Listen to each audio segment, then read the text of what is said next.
Good to see you back for the second part of my conversation with Michael Schauch about a story of karma and the experiences he had with karma and Bempa back in Canada. And then this little girl, Karma, she turns to me and she leaps into my arms. It's like force nearly knocked me right back onto the ground, and not because of her physical force, but just the love that just hit me right in the heart. And I'll never forget, like, her little hands, just grabbing the back of my neck, and I felt her heartbeat, right? And I thought this is the reason, why I'm here.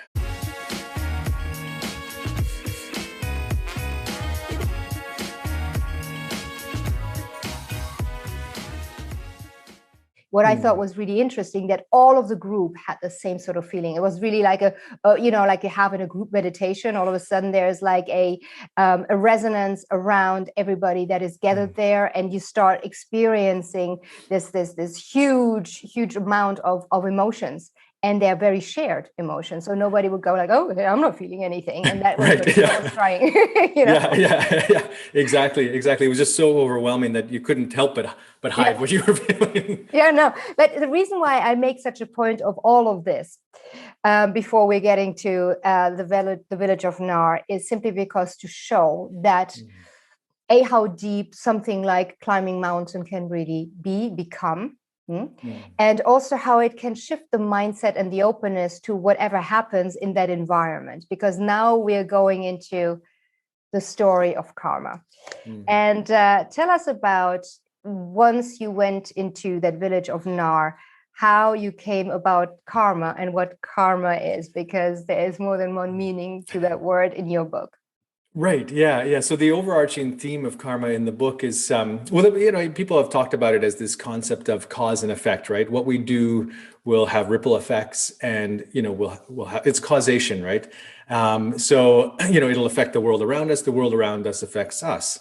And so that's kind of the overarching theme. And I remember when we were in this, the most remote outpost village of Phu, and I spoke with this one gentleman, Sanam Dorje, and I was asking him, what is this meaning of this mantra, Om Mani Padme Hum? Because it's everywhere. It's on the prayer wheels, it's on the prayer stones, and he kind of associated to karma. That's where it really opened up for me. He said this mantra is a blessing, because all life has suffering. To live is to suffer, and so we bless all of it. We bless sickness and health, life, death, everything in between, because that suffering is our karma, and our karma is our life. Meaning that suffering is actually our life.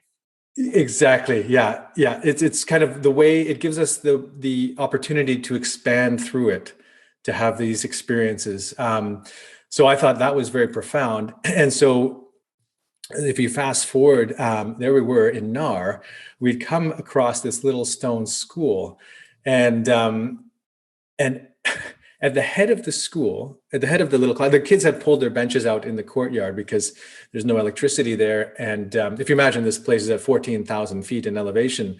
So just very harsh living, just it's survival out there. And in the mountains, you got these 7,000 meter peaks all around you. And there are these little kids were pulling their benches out, and so they could be in the light and the warmth of the sun.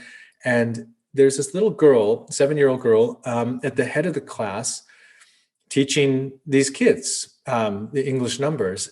And I thought, okay, well, this is interesting. Why is there a little girl, and English script is different than Nepali script, right? So why is there a little girl teaching English numbers to these kids? And it just, something struck me about her.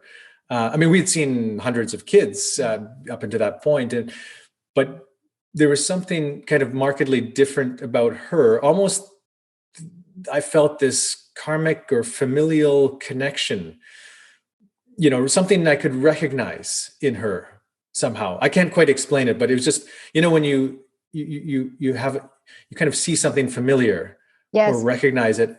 Yeah, this kind of instant connection. Some people refer to it that the souls, both of your souls, may have met in another life, if you believe in multiple lives, of course. And this is why all of a sudden you feel really kind of, hey, I know the person, even though I don't know the person.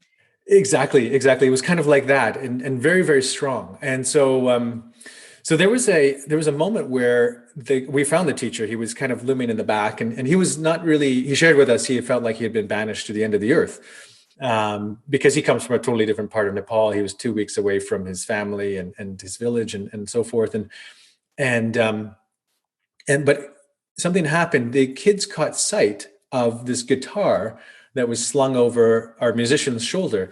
They had never seen a guitar before. They hadn't let alone heard one, right? And there's no instruments up there in this valley. So they were asking, can he teach us a little bit of music? And of course, Michael, he's an entertainer. He goes up there, starts teaching them this jazzed up rendition of Twinkle, Twinkle, Little Star. And the kids, Twinkle, Twinkle, Little Star is not a complicated piece, but the way that he was playing it, he kind of put this sort of symphony. Well, it was like this jazzed up rendition where there's these melodic twists, and he was like, I'm like, Michael, these are kids. Why didn't we hear that before? Right? Yeah, exactly. And but the kids, they caught on right away, and they were singing back perfectly, to him. And the teacher, he got a little bit motivated at that point and brought out this drum and started playing this drum, and he wanted the kids to dance in front of us one at a time. And he started with this little girl, the girl who was so confidently teaching these numbers. And he kind of said to her, like, dance, now, dance now, right? And you could see her, she was just petrified, frightened, like almost like internally crying, right? And Chantal couldn't take it. So she marched up there next to this little girl and started doing her best impression of this Nepali dance. Not that Chantal knows how to do a traditional Nepali dance, but she was there waving her arms, and she was kind of like Karma, we didn't know her name was Karma at the time, but she said, teach me. And meanwhile, the little girl is trying to copy Chantal's improvised moves. And so it was just so beautiful, like that whole scene with them, like almost two little spirits kind of dancing in front of these 7,000 meter peaks in this little stone school. It was mind blowing. And it almost felt like time just stopped for a moment. Yeah. And that's kind of where that unique spark, I guess, opened up. And then there's more that happened, but that was kind of the moment where, okay, something just came together here. Yes. Something just changed. Yeah. And interestingly, that kind of something that was the spark was continued when you met Karma, the little girl, the next time, and she kind of flew into your arms as if she's done that for hundreds of years before. And she felt comfortable. She felt like, okay, these are people I can instantly trust. Yeah. That was the continuation of that spark. I mean, at least is how I interpreted when reading your lines. Yeah, no, for sure. And that was the interesting thing about it, because she was very apprehensive around other men, especially, and other people. She's not like she was, running up to everyone. But later that day, because Chantal had kind of rescued her in a way from the dance, she came running. They found out, her and her friends, they found where we were staying. She came running in and just flung herself into Chantal's arms. Chantal said it was the biggest heart-to-heart hug she'd ever received from a child. And then this little girl, Karma, she turns to me, and she leaps into my arms.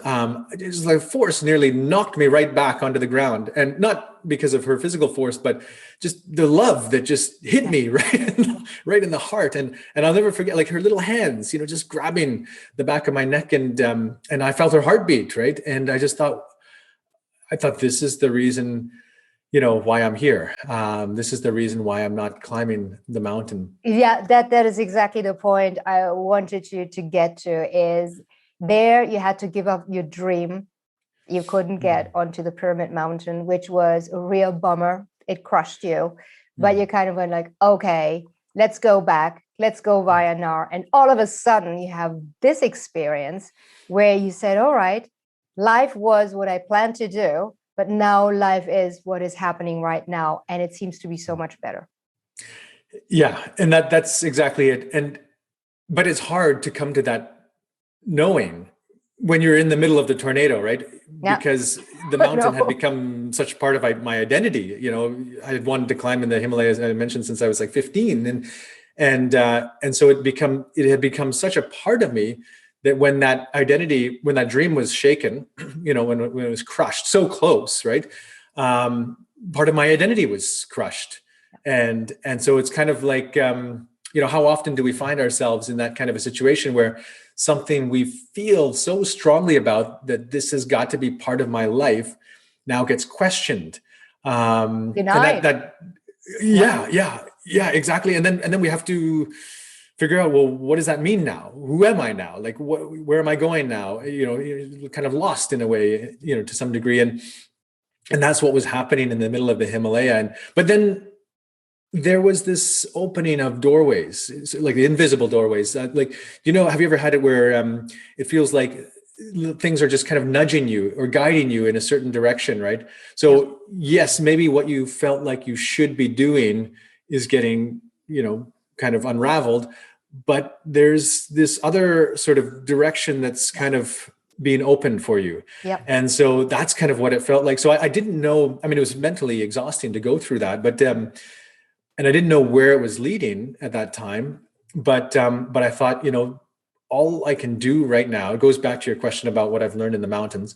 All I can do is to trust in this opening of, doorways, so to speak, and choose to be guided in that direction, even though I don't know where that direction is going, but it seems to be wanting to go that way. Yeah. And the epiphany of the moment was also that Karma's name was Karma.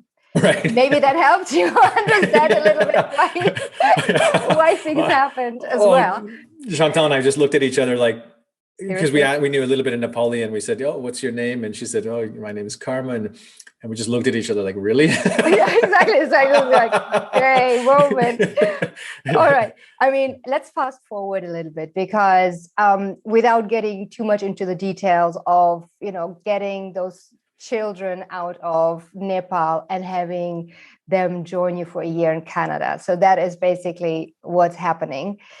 Let's fast forward to when Chantal and you have decided we are going to give Karma and her little sister, the opportunity to join us, get some education. They're going to join us in Canada. Let's start there, because I think it is the fundamental seismic shift that happened between perhaps you and Chantal as parents, coming from a totally different world, becoming parents through those two children, and those two children coming from a world into another world, literally. Most of course it can't be. Tell us a little bit about that impact it had on you personally, you as a couple, and then migrate to the children. Yeah. I want to mention one thing before I get there is, prior to them having, so that was in 2018 when they came to Canada for the cultural exchange. But prior to that, we had years of building together.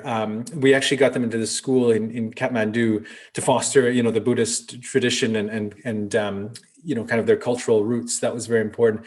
But when we decided to do that, it was actually a joint decision with the parents. We took them back to their village in 2018, and the parents, they said, well, can we have this? Is it possible for them to have this experience? To help, again, expand their mind, their worldview, their dreams, help them dream bigger. Just think about the girls at that time in their village. Girls were getting married as young as 14, 15 years old, right? So anyways, it just kind of helped them shape their worldview. So we thought, okay, well, we'll try and make this happen. I knew it was going to take a small miracle. It ended up taking a small miracle to get them the student visas to come here for an exchange. But we were able to make it happen. All of us were able to make it happen together. And so Chantal and I, we became essentially parents, overnight. Yep. And, at that point, Karma was 14 and Pemba was 10. We met them when they were 7 and 3.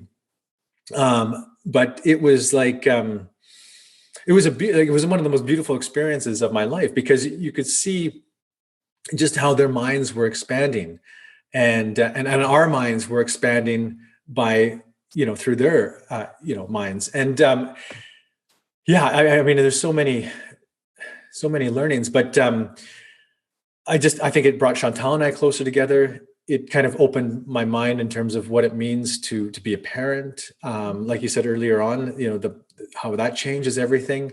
It opened my eyes to how they, with their worldview, see this world over here, right? Because oftentimes, if we're too often in our own setting with the people, also from that own setting, we get kind of these blinders on. We start to think that that's the reality of the way everything is, but no, it's not. And seeing them observe our world was just fascinating. Yes, and let me just interject there, Mike, Mm. because I think that is really the essence of the interesting, impressions. What were they most struck by? What did they say, or what did you observe they might not have said that really kind of took them aback from what they were used to culturally as children or teenagers, and what they experienced within their age group in Canada?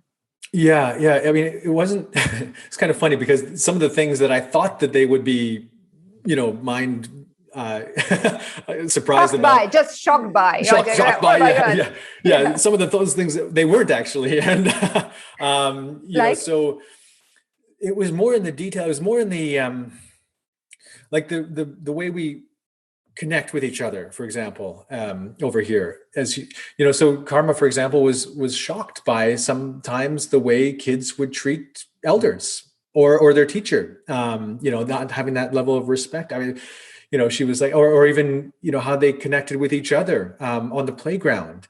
They weren't used to the segregation. Why do we only hang out with kids in our own grade, for example? Oh, these kids can't hang out with those kids, they're in the lower grade, things like that. Just the surface level things, material. I mean, I started noticing like the differences between their culture and our culture, like how kids are being raised there versus here. I mean, here, for example, we tend to celebrate more the individual, right? So we kind of put the individual up on the pedestal on the front of the magazine, whatever. Whereas there, they celebrate the community, the collective. Yeah. And, here it's about maybe more so what we can get. There it's about how do we share more? How do we give more? Right. So those would come through the experiences and they, but not only were they impacted, they also impacted their classmates in a very unique way. So, for example,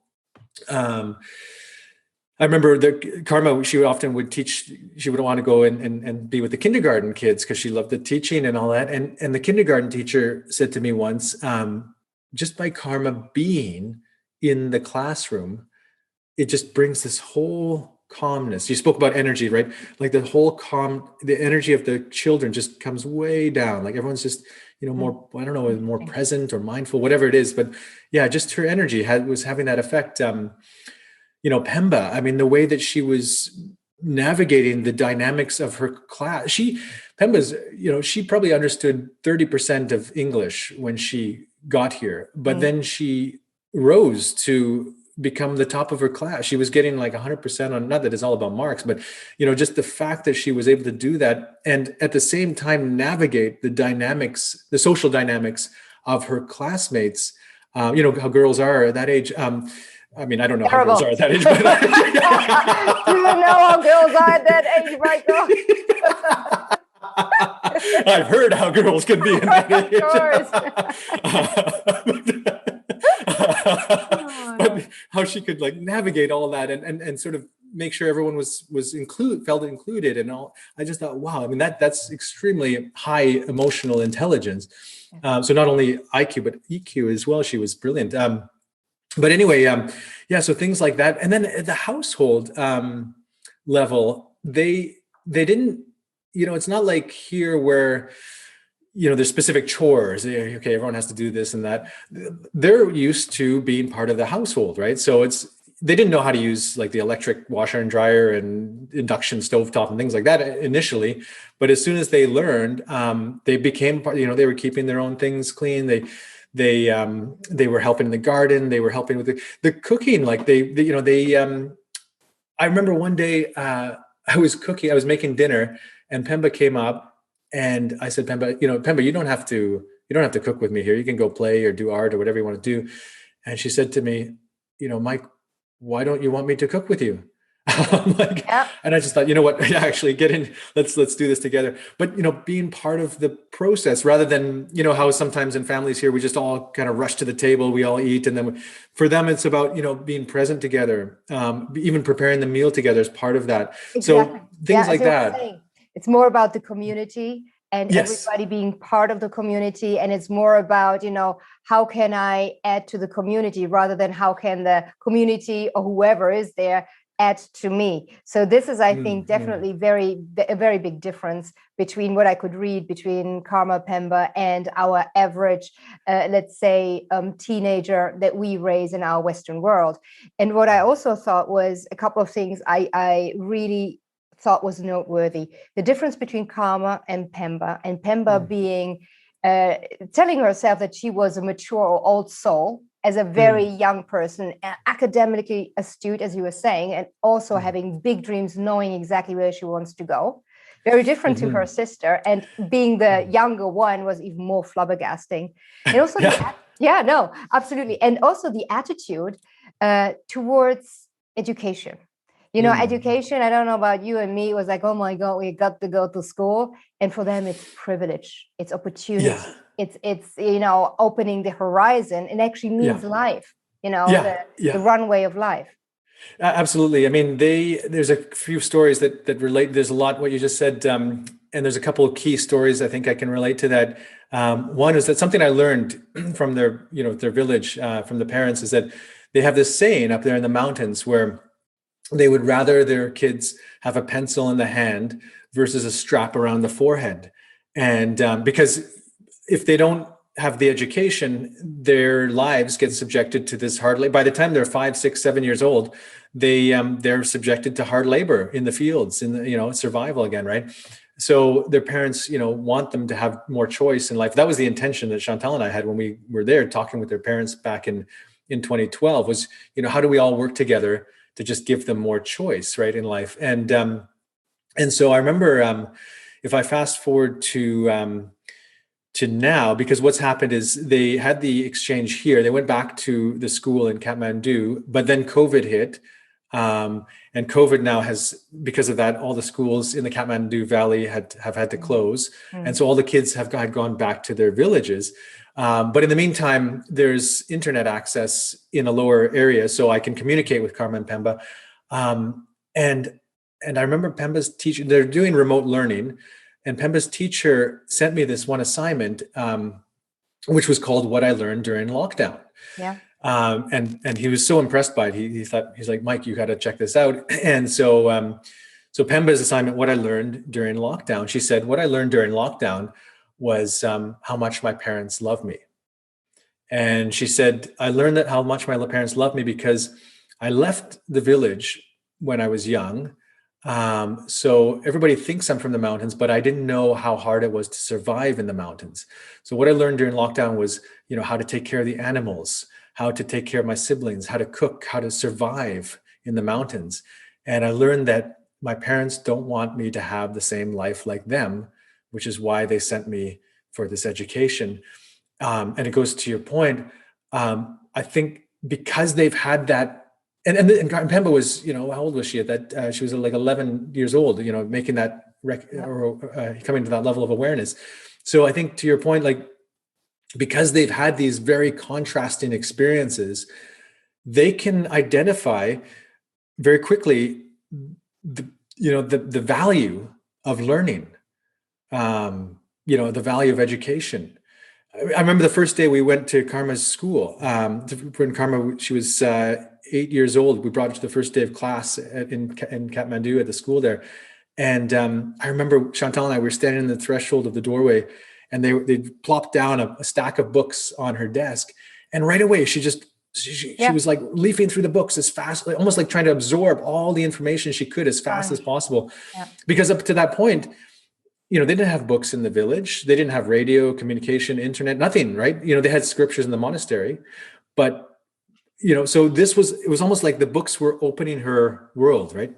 Absolutely. And it changed definitely. And you and Chantal changed the life of both of them, and actually also the greater family, the parents, because what they always wanted for their children is to at least have a choice, not necessarily be constrained to, do what generations before had to do. So in order to wrap up our conversation and leave also something to the curiosity, so people actually buy your book and read it, right? And like me, go through it with the pencils and highlighters and whatever, is, what were your, I don't want to call them learnings, but inner shifts, you would say, if you can even just mention a couple that this experience from going out to realize your dream, to climb the Pyramid Mountain, ending up a parent, what was the major shift within you, which will never change? Well, I think it's there are a couple of things. So one is that it goes back to our earlier point about deepening that awareness, right? It wasn't like it was like, oh, there's a new aha. It was more so about deepening the knowing of certain things. So one being the level of acceptance and awareness. So level of acceptance of not only what happens in life in terms of what relates to ourselves, but just who others are, right? Having Karma and Pemba here, it kind of opened my eyes that like to have expectations of somebody isn't necessarily, I mean, there's times when we need to, but like it's not necessarily a healthy thing. No. And and to just let them be who they are and support them in that journey, that's the most important thing we can do. So that was one major thing, just opening about just recognizing that. And it applies to ourselves, right? Being gentle on ourselves, not having those kind of expectations for ourselves as well, but just kind of, coming into that awareness of who we are and allowing us to be who we are. That's important. And and then the other thing was just this deeper knowing of this connectedness that we all are sharing together here, and how important that is. How one little event, Karma was up there teaching the numbers, and how just a connection to coming together, having the courage, right? All of our hearts, we just opened, we had the courage to listen to that language of the heart, how that could change everything. Beautiful, beautiful. And I think you hit the nail totally on the head, because one of the quotes by the author Stephen Pressfield, I would actually like to use as my end quote for our wonderful conversation, Michael. He wrote, "Our job in this lifetime is not to shape ourselves into some ideal we imagine we ought to be, but to find out who we already are and then become it." Yeah. And that is so spot on. It is so spot on. And with that, I want to thank you, Michael, for, being so courageous, going out there, trooping around these mountains, almost killing yourself and your wife and whoever you drag along with your enthusiasm. I mean, do you have a conscience? But at the same time, then, you're a beautiful writer. And you're also a successful entrepreneur. I mean, we can talk about that in another conversation on Mentoring TV. So thank you so much for sharing your story in the book, for sharing the insights about the story here on Mentoring TV, Mike. Thank you, Patricia. Yeah, I really appreciate being here. And thank you for all the great work you're doing as well. And for the birthday wishes. Yes, happy birthday again. Great stuff. And thank you, my dear Mentoring TV community, for having joined us yet again for a fantastic, insightful, really different conversation here on Mentoring TV, this time with Michael Schauch. See you soon and stay curious.